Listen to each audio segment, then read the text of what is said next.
Bonjour Mario. Hello. Ça va bien? Bah ouais, nickel. On est parti pour la tournée du maraîcher du jour? Allez, c'est parti. C'est parti. Donc, je vais juste vous montrer un peu. Donc là, au niveau des salades, on a les feuilles de chêne et les lolos, qui sont les deux des variétés à tondre. Hein. Donc c'est facile, on prend le couteau et puis on vient couper en laissant juste peut-être 2-3 cm de feuilles comme ça, et puis couper vraiment net sur toute la surface. Et du coup là, ça va repousser. Donc, parce que c'est une à tondre. Exactement. Donc les feuilles de chêne comme ça, on voit hein, c'est vrai que les feuilles ressemblent à une feuille de chêne quoi. Et puis c'est les lolos. Ça c'est les lolos. Voilà. Celles qui sont un peu frisées. Voilà, exactement. Ça c'est également des salades à tondre. Et la différence avec une pommée, c'est que la pommée, on va la couper, elle ne repoussera pas. Voilà, la pommée, on doit l'arracher, elle ne repoussera pas. C'est celles qui sont tout en bout de parcelle. Peut-être qu'on les verra après. Oui, probablement. D'accord. Donc là, tu recommanderais par exemple de récolter ces salades. Là, les plus grosses feuilles de chêne, on peut couper déjà dedans. Ouais, celle-ci, je laisserai quand même un petit peu pousser encore. Mais là, par exemple, celle-là, on peut taper dedans déjà, il n'y a pas de problème. Ok. Là, bon, les côtes de bête, j'attendrai un petit peu.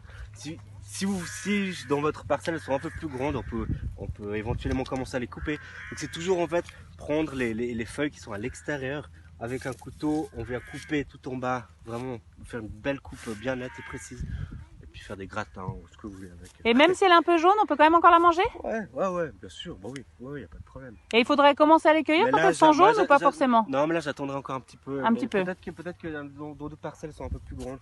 Mais je laisserai encore un peu, mais c'était juste pour montrer un peu. Voilà. Okay. Sur l'extérieur, tac. Et alors, qu'est-ce qui s'est passé avec ces épinards là? Bon là, les épinards, ils ont eu un coup de stress, probablement dû à la bise et puis au soleil hein, finalement. Donc elles sont montées en fleurs. Exactement. Les plantes, dès qu'elles sont en situation de détresse, et ben naturellement elles se mettent à graines hein, pour pouvoir créer une nouvelle génération de plantes. Donc là, moi je pense qu'il faudrait faire, c'est de les enlever, couper les fleurs, consommer les feuilles, et puis moi j'ai ramené des épinards, on les replante. Voilà, exactement. Ok. Fenouil, il n'y a rien encore là, ça c'est pas du tout prêt. Hein. Par contre, j'ai vu que dans plusieurs parcelles, les betteraves sont déjà belles là. Hein. Ça on peut déjà couper, enfin, on peut déjà arracher. Donc là, pour l'enlever, on va vraiment prendre la touffe, tourner la plante en la tirant et on va affûter la betterave.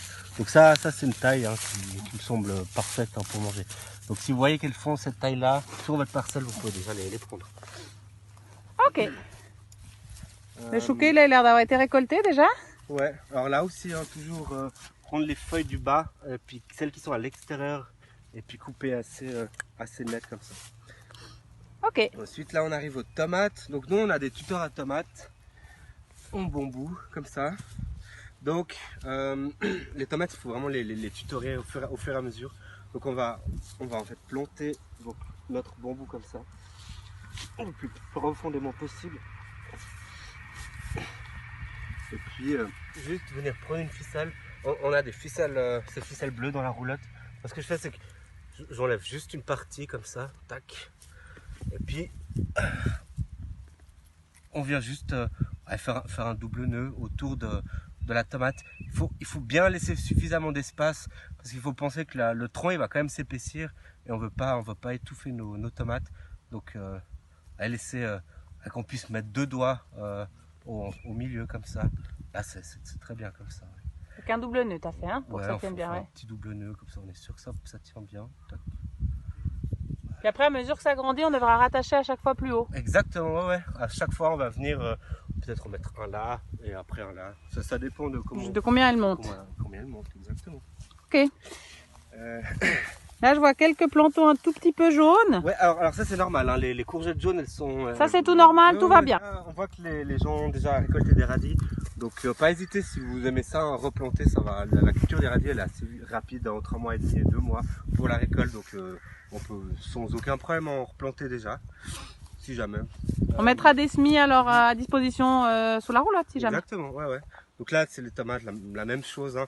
On voit qu'elles sont un petit peu jaunes. Je pense la bise là elle est un peu trop forte, surtout la nuit. À mon avis elle doit vraiment avoir froid, donc je pense que dès que la bise va retomber, tous ces plants ils vont... Ça pourrait se remettre bien. Ouais, exactement. Donc là, on a des fèves.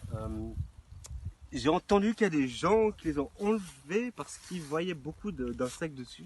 Donc il y a des pucerons, mais il y a énormément de larves de coccinelles et des coccinelles. Donc si on voit des sortes de petits insectes allongés comme ça, striés orange et noir, c'est les larves de coccinelles et qui viennent manger les pucerons. Donc c'est pas un ravageur, hein, c'est vraiment un insecte qui va nous aider nous à lutter contre eux. Donc surtout pas les laisser quoi. Et il y a certains endroits ça n'a pas poussé, donc nous on vous met à disposition des graines de haricots nains et vous pouvez Donc typiquement là on voit il n'y a qu'une fève on va dire qui est sortie, donc faudrait pas hésiter sur cette parcelle à mettre des haricots nains en fait à côté, ça c'est tout à fait copain. Exactement, ouais, c'est la même famille, c'est tout bon.